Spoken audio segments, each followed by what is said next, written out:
Son d'un papa!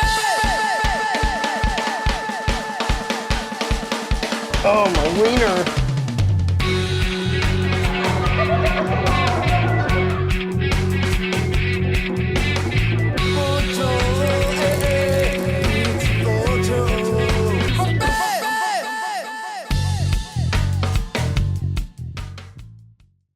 Hey guys, welcome to a very tired version of the weekly Wednesday What's Up, a section of my life where I just tell you everything that happened to me in 1 week. That's it. I'm not doing another take, whatever. And I actually did record a 20-minute something video the first time around, but there was some stuff that I was kind of showing and sharing with you guys that I just kind of felt that probably wasn't the best idea. Like I tried to cover it as close as I could, just talking about my school and like the different places I work, but I just kind of felt that it wasn't a good idea, even though I tried to cover it up, just in case. We don't need any weirdos out there getting me in trouble or trying to get me fired or some shit like that, right? So that being said, it was a pretty good week. And it was fun. I mean, today is a little downer of a day because it was a 3/11 going on. And that basically is the memory of 4 years ago that the huge earthquake in Japan happened.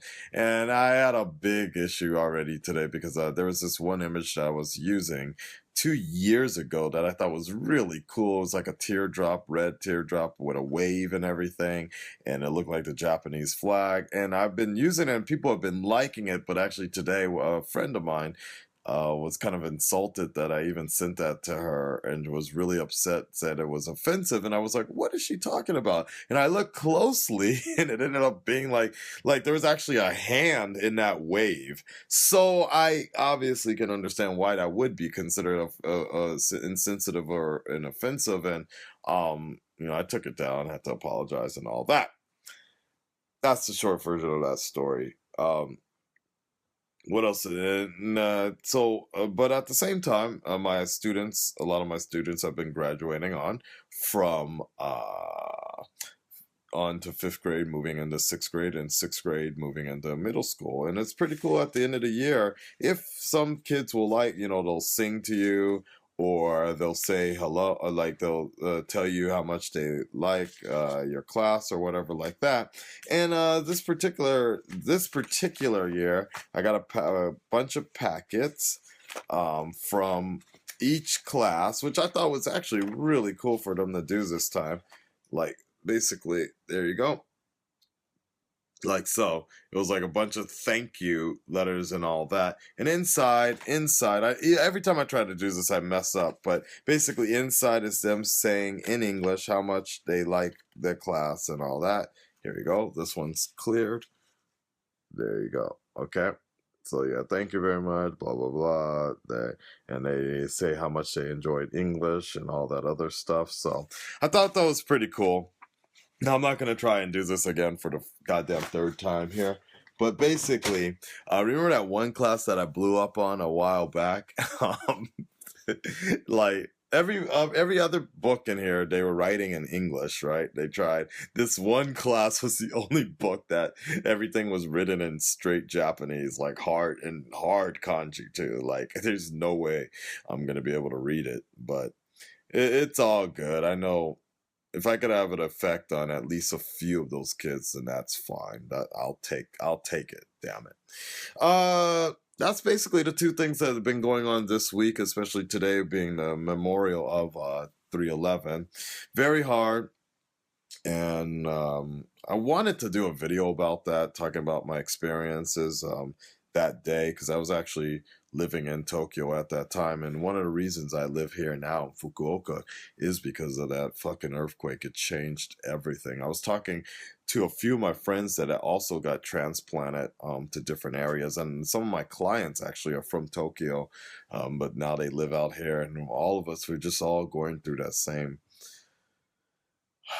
bit of frustration of like coming out here, but not really living out here, and it's very hard to blend in a small city trying to be a big city, so to speak. And And it has its good and bad points, but in the end, if you're really used to that hustle and bustle type of life, it's very hard to adjust to the slow life out here, or the slow life of a city. That's the weird part about it. It's very, very hard. I only talk about this with you guys directly, not so much publicly, but just like that one Justice League episode, I often feel like I live in a world full of cardboard right now. Always taking care not to crush anything or hurt anybody, or be too abrasive or whatever the case may be. And it's a little bit frustrating. I talked about that last week with the deal that didn't go through, and it blew up in a very, very bad way. Very frustrating. Because that was kind of my ticket. I don't want to say my ticket out of here, but my ticket to just to really get in that zone. Like we've talked about this ever since that I did that one video about club life and such, and like, um, it's been building. It's been building a lot. So I'm very frustrated about that, but I'm just gonna take my new found lease on time, I guess, and just build my channel more, focus on making the channel build it bigger, and making sure that I'm gonna probably, the only way to really make the change I want to see is I'm gonna have to make some really huge sacrifices in about half a year or so, and just take a leap of faith. And I'm a little worried about that, about what that's gonna mean for the channel as well. But I don't see a safe route otherwise. I don't see an easy relocation, especially with the way sometimes you get denied a job because you have too much experience. It's like, what the fuck is that? So, yeah, we'll talk about that later down the month. I don't want to get too involved in that this time around. And to be honest, I'm a little quite tipsy here with all that whiskey I drank. So, anything else, basically? I mean, there's going to be some cool videos coming up soon. Don't worry. And there's a big package coming tomorrow. And I don't want anybody worrying, because I've been saving money and I've been serious about it. But, since I won't be obviously relocating now, and the hiring season's done, basically, my contract renewal has been signed and everything. Might as well spend the money now. And then, but not all the money, but just spend the money. Spend stuff to invest in the channel and some other private life, and maybe I'm going to become a hobbit. I don't know. Just, we'll see. We'll see what happens. Okay. Let's keep this one short, basically, guys. All right. I was going to talk about 311. My experience with that, but I'm probably gonna have to wait till next year, I guess, to really talk about it with some video and things like that. I want it to sound smart, but maybe it's not a great idea to do it now. But in short, though, if I'll give you the short version this year, it was just a crazy day. I remember I was having problems with my school at that time, and I just happened to talk to a lawyer. The school lawyer just came from a meeting about it, because they were worried about my safety and being a menace to the public or so, because at that time I was ready. I was straight. I was still really kind of dumb at that time, like just still really bringing the fucking gangster side out of me and shit. Like, I straight up was like figuring out ways to get in fights with people without getting deported and all this other stuff. And I'll never forget that day, because like he was telling me about the jail time, the possible jail time that I might have to endure if I were to go through with this, and all this other stuff. And I remember just sitting there, and I remember when the earthquake happened. Um, it was just crazy because I was talking to I was I think at the same time, I think at that moment in time, I remember I think I was actually having to leave school, take a leave of absence from school because of some other shit that was going on because of the other all this other stuff. And I was remember I was signing off everything, the leave of absence or something like that. I think I've that's what it was.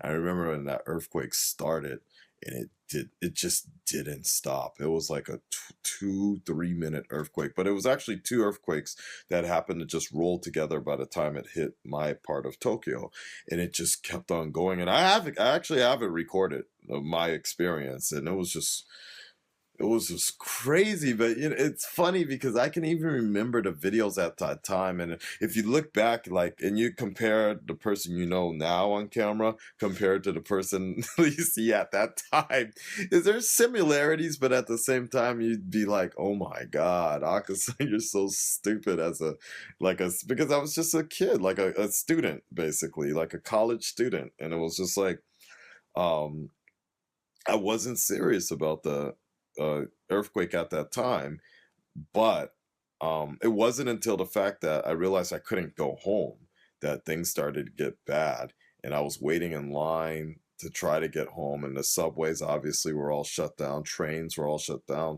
and it looked like something out of 9/11 because so many people were flooding onto the streets trying to get home, and all the cars were at a standstill, and it was so eerie at that time. And I remember I decided just to go home that day because I didn't know how I was going to do it, but I just decided to head home. And I tried, like, some of the toward 12 o'clock or so, they opened up some of the trains briefly for a while, even to miss through all the aftershocks, which were crazy in itself. But like, they started running some of the trains, and I got halfway on the train, and then after that, I decided just to walk home. Um, uh, and it basically took me like 8 hours. I remember leaving around 12 o'clock at night and arriving to my apartment around 8 a.m. What normally would have taken just a 30-minute walk, it took a 30-minute train ride. That's what's so crazy about it. It took 8 hours to get home because of all the delays with the train, the aftershocks, and then after that, I had to walk for like 4 hours or something. And I was walking through cornfields and like all these heads of lettuce and everything, using my GPS, which was still no, it was not working at that time. That's one of the reasons. Like, I just had to kind of use sort of my wit and like just kind of head through. I was following the train tracks. That's what it was, um, to get home, and it was just so crazy that night because I remember going home and I was so worried about my computer because and my TV, because the same TV and the same computer I have now. Maybe. Maybe. Yes, yes, yes, yes, yes. I think so. Yes, yes, yes. Both my computer and TV. And I'll never forget that night I finally that morning I got home. And when I opened up the door, like, all my stuff, my apartment was trashed like crazy. My microwave was on the floor and everything. And my TV was no problem. But my computer, I will never forget the fact that my computer was on the edge of my desk, just one more good aftershock away from falling. And the only thing that was holding it was the electrical output, the electric cord, and it was just like teetering just one more time, and I would have been out of that computer at that time. That and then the hardest thing, and I'll never forget, because at that time I still didn't know how bad it was, and it wasn't until I got home and I turned on the TV, and I that's when I saw the just all the uh, reports about the tsunamis. Because the thing about Tokyo and just Japan in general is that, especially as a foreigner, and then you're not very familiar with Japanese, and I really wasn't familiar with Japanese back then at that time, and nobody really talks to you, especially in Tokyo. People don't want to talk to you. Um, you're just in this kind of weird bubbles, this weird world where you just have to read people's bodies all the time and just kind of see what's up. And so you're always in this weird world where you're always in your own head all the time. And it was interesting. My coworker just said the last night, because he kind of was feeling for me. He realizes how hard it is for me to be like single out here and not and no, really no friends, and not definitely no good friends. But there's some people I talk to, but not so often. I talk to people on YouTube all the time more. Um, he said that he said something like the empty mind is the playground of the devil or something like that, and it makes sense because you can go crazy. Anyways, the main point I was saying was you're just in a bubble, so you have no idea what's going on unless you especially in times of emergency. Like I had no idea what to do, who to contact. It wasn't like and they weren't making any announcements in Japanese, in English. So I remember turning on that TV and then seeing the typhoon, the tsunami results, and I was like, "Holy shit!" And then on top of that, we started getting the information about the reactors blowing up, or the Fukushima Daiichi, and that's when it got really scary about the leakage and all that, and not getting any information in Japanese, in English. That was even harder. So all the information that I was getting was sent through me via Facebook through other reports, basically. And this is very hard times, and it was kind of this shock factor at the beginning, but then after a few days of just going through aftershocks for every 10 minutes there was a huge aftershock that would just shake, and that lasted for 3 months. Let me say that again. That lasted for 3 months, nonstop aftershocks. So when you're trying to sleep and you're just getting shooken up, and I'm gonna have to find those videos for you guys one day, because I don't know how to tell you, but in any other way, but that it was just a very hard thing to go through. Not even, and especially because I lived through the Northridge earthquakes, and I was in the middle of all that mess too. And the Northridge earthquakes were much rougher, but it's just the thing about the Japanese earthquakes, the Tokyo ones, feeling them, it was just this constant annoyance, basically. On top of the radiation thing, on top of seeing the mutant bunnies being born, on top of the food shortages where I lived, um, that was probably the hardest thing because I didn't know what to do with the food shortages, and I was calling all these places to try and get some help, and every time you would go to the store, all the food was empty, and I was starting to panic because I really didn't know what I was gonna do. It was so weird. You had to go to restaurants all the time to eat, basically because there just wasn't any food, and such a shortage where I was living. And it was so weird going to school at that time because other people were just, oh, there's plenty of food other places, and then every time you go into those fucking stores, it was just completely empty. And I would have to wake up around 5 a.m. standing outside with all the other Japanese people for the food trucks, coming in, that first delivery early in the morning, and you would have to stand out there waiting for them to deliver food. I'm like, holy shit, what fucking world are we living in right now? It really felt some no, I don't want to say Walking Dead, but it basically was real. It was as real as it gets for me at that time. The blackouts as well, the rolling blackouts, all that. That was a very hard time to go through it. It could be a lot worse. That's the main thing. It could be a lot worse. We had to deal with the fly gene as well, which was really bad. Was a lot of my friends, a lot of my Korean friends, all the foreigners just straight left Japan, and that kind of pissed me off a little bit, but I understand why they did it. A lot of people had to just go because they were on a student visa or whatever, and their parents wanted them back. But you know, other people, just people that were holding down jobs, straight left, didn't say anything, and they just left their apartment and everything. And there was a big problem about that with the fly gene, because you would see all these foreigners exiting Japan, and Japanese press was taking photos and trying to just really give a bad name to foreigners, and then it made the job relations out here even worse, because then it basically felt like if shit happens in Japan, foreigners would not be around. They're gonna leave basically, so there's no point. Like,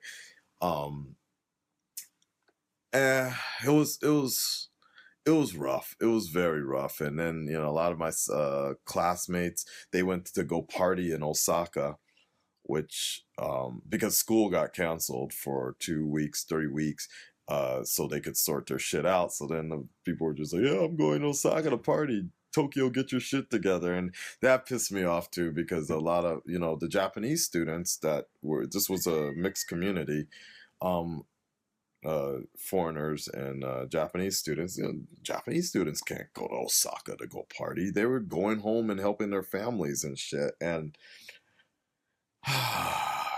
not a lot of good memories around that time. And I was dealing with, as I mentioned earlier, a lot of other stuff at the same time. So it's not a world I like to tread into so often, but I am sharing this with you today.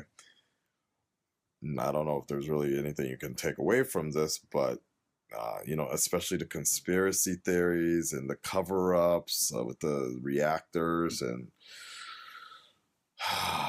you know, I was getting emails because especially at that time when the reactor was really in a crisis and such, and it was leaking, still is leaking, but, you know, getting emails from people, because I was doing the math on how long it would take to really evacuate people. And my friend who lives in Houston, there was a problem when they had a reactor, and he just told me, like, yo, don't believe anything they're going to say, because there's no way they're going to be able to evacuate. They couldn't even evacuate Houston out completely. So yeah, it was bad. And then I had a friend in the military, and they, like, you know, the U.S. military with that evacuation, also same deal. Like, they evacuated. Everybody was evacuating, and it was really on the down low. Um, you know, I have a friend whose father works in the military, and he was just like, dude, just don't tell anybody, but you got to get out of Tokyo right now. Like, we're leaving. Like me and some of my homies, like, Team Platinum, they got on their bikes, and they rode out the first thing in the morning and just took the bare minimums, and they got the hell out. It was rough. It was really rough. Anyways, that's enough. I don't want to talk about it anymore. Until next week, guys, I'll let you guys know what's up. Peace.